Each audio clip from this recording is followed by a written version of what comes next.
This facility was created as a result of the conflict in Mosul. With the event of a lot of people being evacuated out of Mosul, there was a significant need for maternity services in the region.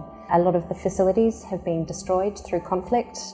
The UNFPA has stepped into the plate and has actually created this hospital out of nothing and has established a health service that is able to service this population. We have become here one of the primary receiving hospitals for any complicated birth, as well as for premature births.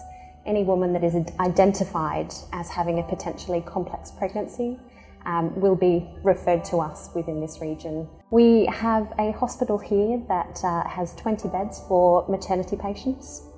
We do a daily clinic, so we have patients coming and going. We also have access to an operating theatre which allows us to do interventional deliveries and any gynecological service surgery that's required in this vicinity. We also are quite privileged that we have access to a NICU facility where we have incubators and are able to care for neonatal infants.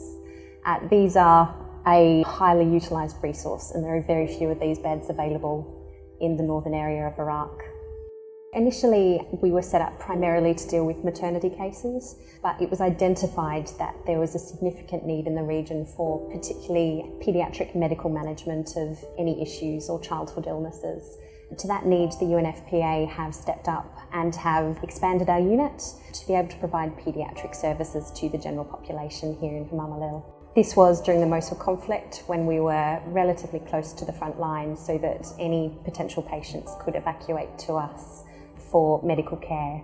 It meant that we saw everything from mass trauma, lots of pregnant women trying to escape with their families, as well as lots of patients that have had medical issues that they haven't actually had any access to medical care for many, many months and many, many years.